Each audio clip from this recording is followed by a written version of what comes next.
समांतर रेखा किसे कहते हैं? एक ही तल में स्थित दो या दो से अधिक रेखाओं को आगे पीछे कितनाओं भी बढ़ाया जाए उनके बीच की दूरी हर जगह क्या होती है? बराबर होती है। अर्थात ये रेखा एक दूसरे को कहीं प्रतिच्छेदित नहीं करती हैं। इस रेखा को हम समांतर रेखा कहते हैं।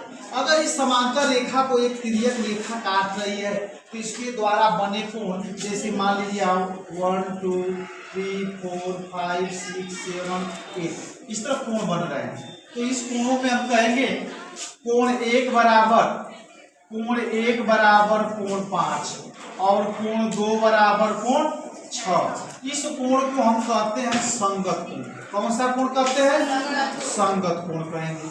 इसी प्रकार लिखेंगे कोण 1 बराबर कोण 4, कोण 2 बराबर कोण 3, कोण 5 बराबर कोण 8 और कोण 6 बराबर कोण 7। इस कोण को हम इतने कोणों को कहते हैं शीर्षाभिमुख कोण। कौन सा कोण कहते हैं?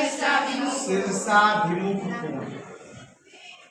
इसके बाद आता है कोण 3 बराबर कोण 6, कोण 3 बराबर कोण 6 और कोण 4 बराबर कोण 5।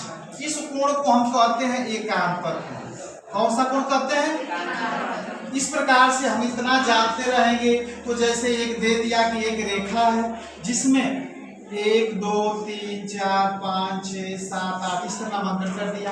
कह दिया कि यदि कोण 1 बराबर 50 अंश तो सभी कोण ज्ञात कीजिए। 1 का मान 50 अंश दे दिया और कह दिया कि सभी कोणों को ज्ञात कीजिए। तो हम कैसे ज्ञात करेंगे? हम लिख सकते हैं कोण 1 धन कोण 2 बराबर 180 है, क्योंकि हम जानते हैं किसी भी सरल रेखा पर कितने इसका कोण बनता है? 180 है। यहाँ लिख सकते हैं रैखिक युग्म। रैखिक युग्म। अब जो है 1 का मान हमको पहले से 50 अंश दे दिया है, प्लस कोण 2 बराबर 180 है।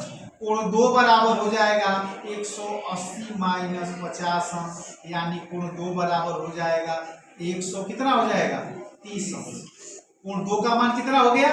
130 अंश और इसका मान 50 दे दिया है। अब हम लिख सकते हैं कोण 2 बराबर कोण 6 बराबर कितना हो जाएगा? 130 अंश। किस कोण से? संगत कोण से इसको कह सकते हैं। संगत कोण से लिख सकते हैं कोण 1 बराबर 5, कोण 1 बराबर कोण 5 बराबर कितना?